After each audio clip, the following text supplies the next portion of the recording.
On Christmas Eve, my mom unwrapped the gift my daughter made and said, "I don't take presents from kids who don't belong to this family." My daughter blinked twice, didn't even cry. Then, without missing a beat, my son stood up and said this. And my parents turned pale. I should have known Christmas Eve would be a disaster the second my mom called to remind me not to overdo it this year. That was code for, don't bring too much attention to my daughter. Don't try to make her too comfortable. Don't let her forget that she's not really one of us. She's 9 years old. She has the softest voice, reads everything she can get her hands on, and draws these little worlds in her sketchbook that make you forget you're even looking at something a kid made. She's everything I never knew I needed, and somehow, everything my parents decided not to accept. It's been 2 years since the adoption. 2 years of comments disguised as jokes, of side eyes and moments where she's been left out of family pictures. But I kept trying. Kept thinking maybe if we showed up to every gathering, brought food, smiled enough, they'd come around. I don't know why I believe that anymore. We got to their house just before 5. Snow was falling lightly, the kind that feels magical if you're not holding on to 100 pounds of resentment. The house looked the same as every year. Wreath on the door, mismatched chairs crammed around the table, that tired old ceramic village scene on the mantel. My mom greeted Tyler with a hug, told him he looked so grown. She looked at my daughter and just said hi. No name. Not even a fake smile. Tyler helped his sister with her coat. She held the little green-wrapped gift she'd made like it was glass. She'd spent the last week making it. A handmade scrapbook, page after page of memories. She'd even drawn my parents on the last page with, "Thank you for being my grandma and grandpa," written under it in her careful handwriting. He was proud of it. I was too. Dinner passed in a fog. My mom's cooking always tasted like tradition and tension. Everyone pretended things were normal. My sister's kids ran around. My dad told the same tired stories. I kept watching my daughter, how quiet she got, how she didn't reach for seconds even when I knew she was still hungry. After we ate, we gathered around the tree. My mom passed out gifts like she was running inventory. When my daughter shyly offered her the scrapbook, I saw her hesitate. He took it. Looked at it like it was something she didn't order. She tore the paper open, flipped through the first few pages. Then she closed it. And said loud and clear, "I don't take presents from kids who don't belong to this family." You ever feel the whole world tilt sideways? That's what it felt like. No one said a word. You could hear the wind outside. My daughter didn't cry. She didn't even frown. He just stood there blinking. Twice. I stood up. I don't even remember how. My hands were shaking and I opened my mouth, but before I could speak, Tyler got up. He didn't yell. Didn't even raise his voice. But somehow his words cut through every fake smile and forced laugh in that room. "Then maybe you don't deserve presents from people who do belong to this family." It landed like a punch. My dad started to say something, but Tyler didn't let him. "She's my sister. We chose her. That's more than what some people do with the family they're born into. If you can't see that, then you don't deserve to be called her grandparents." The room froze. One of my nephews, Jacob 15, looked around and then said, "He's right." Another cousin followed. Then another. Until the room was split. The kids, the next generation, were standing with mine. My parents didn't say anything else. They just stood there red-faced and stunned, holding a scrapbook they didn't deserve. I didn't wait for the next round of passive aggression. I told my kids to grab their coats. We were leaving. Christmas was over. But what none of us knew yet was that the real storm was still coming. We drove home in near silence. Tyler sat in the back with his arm around his sister like she was made of glass. She kept her eyes fixed on the window, not blinking much, like if she stared hard enough, she could pretend she wasn't even there. I kept thinking about the moment. The way my mom had said it, so cold and certain. Like she'd rehearsed it. Like she'd been waiting for the opportunity to draw the line she thought I'd been ignoring. I had always known they didn't embrace the adoption, but this wasn't passive anymore. This was a statement. That night I tried to fake a little normal. Gave the kids their matching pajamas, made popcorn, let them open one gift each. I caught Tyler watching me. He was waiting to see if I'd cry. I didn't. But I knew I would eventually. Christmas morning was strange. Normally we'd head back to my parents by noon for brunch and the second round of presents. But this year the house stayed still. We opened gifts by the tree, just the three of us. It was quieter, but it felt lighter too. Like no one had to pretend. My daughter smiled a little when she opened the sweater Tyler had picked for her. He had chosen the color himself. Soft purple, her favorite. By early afternoon my phone started buzzing. First was my niece, Claire. "Hey, we're coming over if that's okay." My mom's fuming, but we're all really uncomfortable. "What your mom said last night was..." "Yeah. We're not okay with it." Half an hour later, Jacob and two of the older cousins texted too. They wanted to stop by, didn't want to celebrate at the house after what happened. I told them yes, of course. Bring whatever or nothing at all. They showed up by 4. No parents. Just them. A few carried containers of food they had quietly packed before leaving. Someone brought sparkling cider and cupcakes. We pulled chairs from the basement, sat around the kitchen table and ate like we were trying to pretend everything was normal. But the looks they gave my daughter weren't pity, they were warmth. They talked to her, asked her questions, invited her into their conversations. At one point, Claire helped her build a little gingerbread house. She leaned over and whispered something and my daughter giggled. That was the first time I heard her laugh since Christmas Eve. The next day I sent one text to my parents. We're doing New Year's at my place. Anyone who wants to come is welcome. I left space for you both. I didn't expect much. And I didn't get much. Just silence. Then came the backlash. My sister texted me a long, angry message. She claimed I had ruined Christmas. Said my son humiliated our parents. Said, Mom was crying all night and didn't even open the rest of her gifts. I read the whole thing and just stared at it. There was not a single mention of what had been said to a child. Not 1 ounce of accountability. Just blame. I didn't reply. Not that day. But what I did do was start preparing. I bought extra groceries, cleaned out the guest room, brought in a few folding chairs. Tyler helped me string lights on the porch. My daughter asked if we'd still have party hats and sparkling juice at midnight. I told her we'd have all of that and more. New Year's Eve came fast. By 7 the house was already full. Claire came early to help cook. Jacob brought board games. 3 of the cousins drove 2 hours just to be there. My Aunt June and her husband came, uninvited but very welcome. She gave me a long hug and whispered, I always wondered when you'd finally stop protecting them. There was music. Fireworks in the backyard. Laughter, real laughter, not the kind you force around people who make you feel small. My daughter was in the middle of it all, eating, playing, laughing. Tyler kept glancing at her like he was making sure she stayed okay. She did. At midnight we counted down together. Everyone shouted. Hugs everywhere. Tyler handed me a glass of sparkling cider and toasted. To the people who know how to love. The only empty chairs were the ones I'd left for my parents. Still sitting by the door. They never came. And I think in that moment, everyone in the room finally realized something. They had chosen the wrong side. And that choice, that quiet little act of pride, was going to cost them more than they ever imagined. The first week of January passed in a strange stillness. It was like my house had finally exhaled after holding its breath through years of quiet tension. The decorations were still up, though a little droopy now. We hadn't rushed to take anything down. Maybe because for the first time the holidays had felt like ours. Tyler was back to school and already planning his basketball tournament. My daughter, still shy at drop-off, had started drawing little comics again, full of castles and glowing forests and sisters with magic powers. I'd catch her sketching on the couch after school and sometimes I'd notice. Her characters smiled more now. My parents hadn't called. Not once. But I wasn't surprised. They didn't know how to reach out without controlling the tone of the conversation. Without being right. On the 10th, my phone lit up during dinner. A short text from my dad. We need to talk. In person. No apology. No, how are the kids? No acknowledgement of what had happened. I stared at the message. Tyler leaned over, read it, and just said, Are they seriously trying to reset like nothing happened? I didn't respond to the text. I wasn't avoiding it. I was done making things easier for them. 3 days later they showed up unannounced. It was a Saturday evening. We were still in sweatpants, halfway through a puzzle on the dining table. My daughter was in the next room drawing and I had just started heating up soup. Then the doorbell rang. Through the peephole I saw both of them. My mom holding her purse like a shield. My dad with that usual clenched jaw look he wore when he was about to say something unforgivable but believed it was necessary. I opened the door because I wanted to face them on my turf. I didn't want to keep dodging what I knew was coming.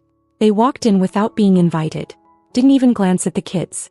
My daughter stayed in her room. Tyler stood at the threshold of the hallway, arms crossed. He didn't say anything but he was listening. We sat. It was the most awkward silence I'd ever felt in my own house. Then my mom started talking. She said what happened at Christmas had been taken the wrong way. That she was trying to make a joke, and things got twisted. She said the scrapbook had made her feel put on the spot, and she reacted poorly. I didn't say a word. I just waited for one single thing. An apology. But it didn't come. My dad jumped in, told me that the kids these days were too sensitive. That real family doesn't fall apart over one comment. That I had made everyone uncomfortable by leaving on Christmas Eve. And that's when Tyler stepped forward from the hallway. Come clear. You're right, he said. Real family doesn't fall apart over one comment. It falls apart after years of treating someone like they don't matter, and finally getting called out. My mom tried to say something about not understanding modern parenting. My dad made a jab about raising soft kids. And Tyler, bless him, didn't yell. He just stood there and said, "She's not soft. She's strong. She stayed in that room when you humiliated her and didn't cry once. You think she doesn't belong? Maybe you're the ones who don't." They went quiet. For a second, I think my mom might have realized how far they'd gone. But then my dad said something that flipped the switch in me completely. He muttered, "You're throwing away your own parents over some adopted charity case." I stood up. "You need to leave." My mom looked stunned. "We came here to fix this." "No. You came here to make yourselves feel better. You're not here for her. You're not even here for me. You're here because the rest of the family stopped pretending you were right." They didn't argue. They didn't beg. They just left. When the door closed behind them, I stood there for a long time. My chest was tight, not with sadness but clarity. That night I pulled out a notebook. Wrote down every bill I had been paying for them. The electricity, the gas, the cell phone top-ups, the overdue fees I covered every other month. I totaled it. Then I opened my laptop and started making calls. I canceled every single one. That money, it was going to my kids now. The next day I signed Tyler up for a leadership camp out of state. Bought my daughter a professional set of drawing supplies. She hugged the markers to her chest like they were treasure. When she asked if Grandma and Grandpa were coming back, I told her gently, "Only if they learn how to treat people right." She nodded. "Then it might take a really long time." I smiled. "That's okay. We're not in a hurry." And then, exactly 19 days after Christmas, their lights went out. It wasn't a bill, a call, or even a text that told me their electricity had been shut off. It was Mrs. Ellison, my parents' neighbor, who called while I was packing my daughter's lunch on a Tuesday morning. "Sweetheart, I don't mean to be nosy," she said, "but I've noticed something. Your parents' house has been dark every night for almost a week.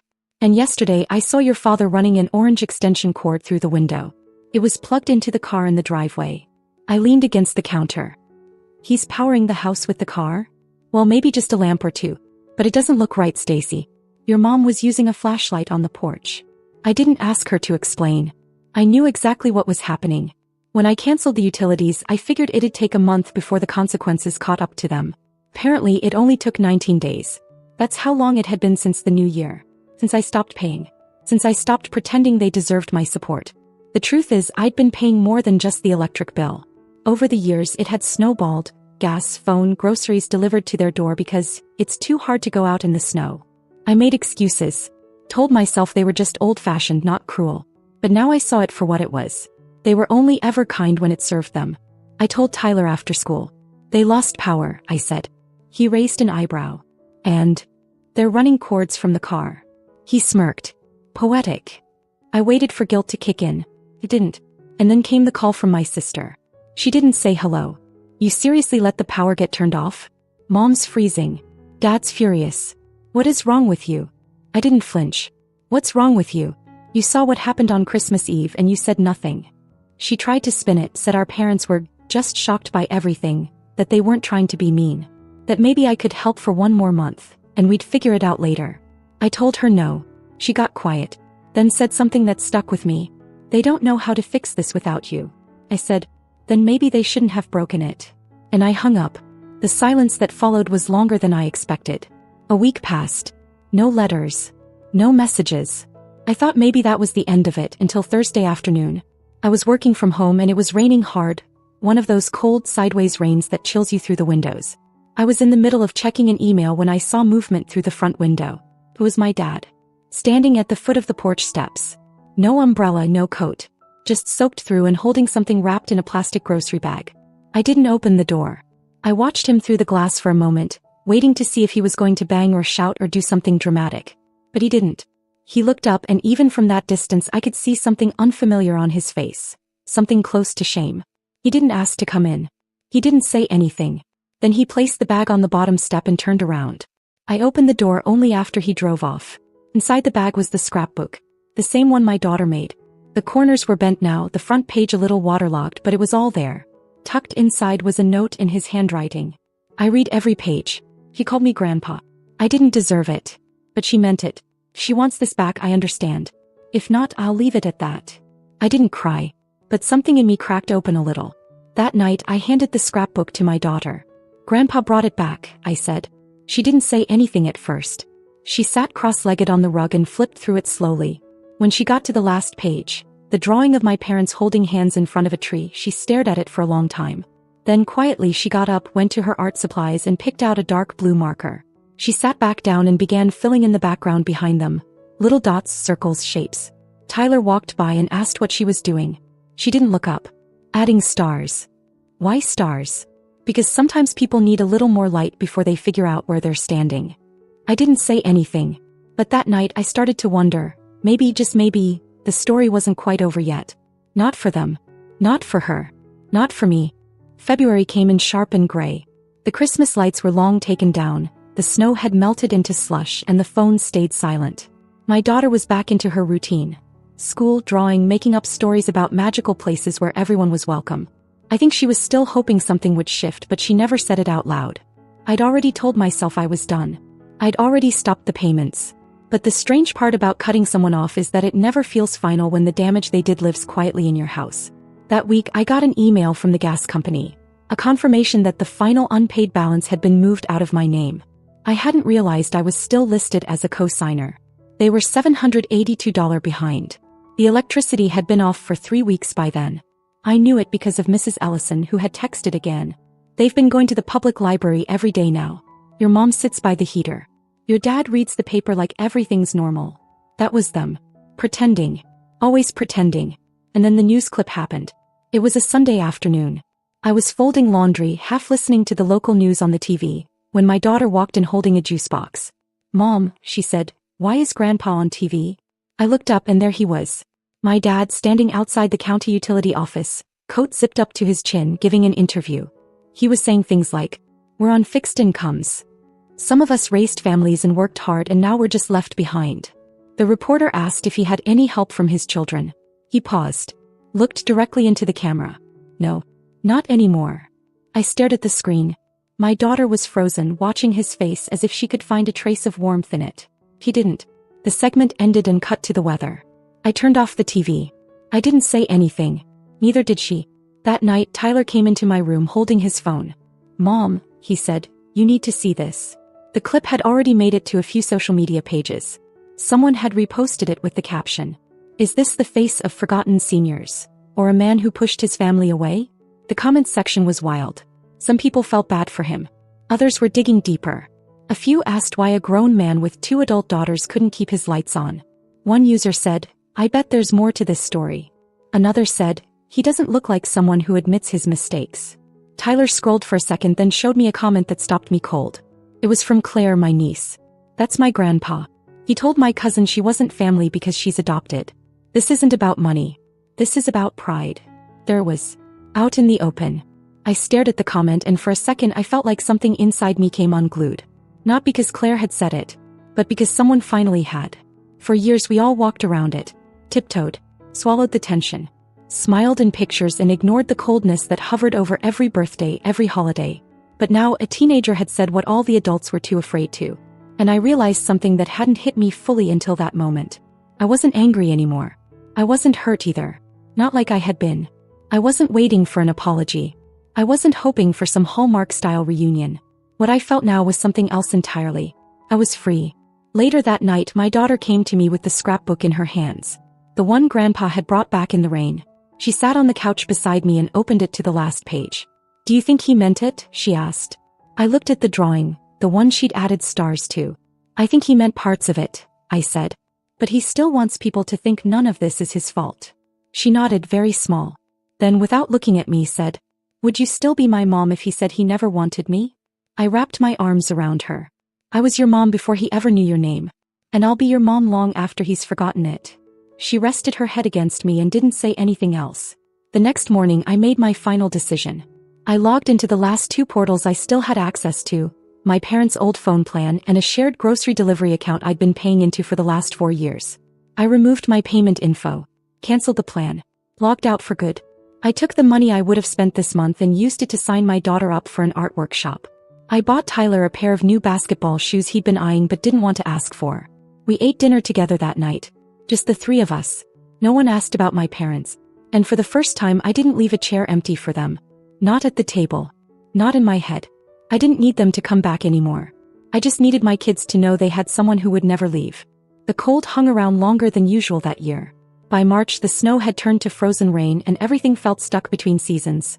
Not winter, not spring, just that uncomfortable in-between. I figured that's where my parents were too. I hadn't heard from them since the TV interview. Neither had Tyler. My sister had gone quiet. Claire messaged once to say she was grounded for airing family business, but she didn't regret it. I thought maybe that was it, that the chapter had closed. But it wasn't. One afternoon, I came home from work and saw their car in front of my house. Not parked. Just sitting at the curb. My mom was in the passenger seat, my dad behind the wheel. He looked older. Tired. For a second, I wondered if they'd been there a while watching the house. I didn't wave. Didn't go outside. Just walked through the door and locked it behind me. They didn't leave. 10 minutes later, there was a knock. Tyler was the one who answered it, not me. He opened the door, stepped outside, and pulled it shut behind him. I couldn't hear the whole conversation, but I saw my dad try to hand him something. Tyler didn't take it. When he came back inside, he handed me a folded piece of paper. No envelope. My name written on the front in my mom's handwriting. I didn't read it right away. I made dinner. We ate. We cleaned up. My daughter showed me a drawing of a mermaid with a wolf as a best friend. It was only after they were in bed that I opened the note. It was 4 sentences long. We're sorry. Not just for what we said, but for what we didn't say for years. We thought family had to look a certain way. We were wrong. We want to meet her again if she'll let us. It didn't hit me the way I thought it would. I didn't cry. I didn't smile. I just sat there with it in my hands, rereading it until the words felt like they belonged to someone else's life. That night I slept on it. The next morning I told my daughter. They want to see you. She looked up from her cereal. Do I have to? No. Not ever. She was quiet for a minute. Then said, maybe just one time. If Tyler's there. So that weekend we met at a public park. I chose the place carefully. Neutral. Safe. They brought a bag of cookies and a blanket and tried their best to smile like nothing had ever happened. Tyler didn't speak to them much, but he sat close to his sister the entire time. My mom gave her a coloring book and said she was sorry, softly and not very well. My dad said he'd been proud of her artwork. That he should have said it sooner. My daughter didn't say much, just colored one of the pages in the new book while they watched. When we left, no one cried. No one said, let's do this again. It was just a quiet goodbye. I think they understood it wasn't a beginning, not really. It was a moment. Nothing more. And maybe that's all it ever could be. The truth is, I didn't do any of this for them. I didn't cut them off to punish them. I didn't stop paying their bills to teach a lesson. I did it because I had 2 kids who needed to know exactly where I stood. Who needed to see that love isn't conditional. That you don't keep people in your life who refuse to see your worth, no matter what their title is. They lost electricity. They lost heat. They lost comfort. But more than anything, they lost access. Access to what we'd built. To the nights at our table. To the people we were becoming. They were slowly starting to accept her now, yes. But it wasn't heroic. It wasn't redemption. It was survival. They were lonely, embarrassed, and clinging to what little ground they had left. Me. I was no longer angry. But I was disappointed in a way I don't think they'll ever understand. Because in the end, my daughter never needed their approval. She needed protection. And she got it. From me, from Tyler, from people who showed up when it mattered. She still calls them grandma and grandpa sometimes. But I don't call them anything anymore.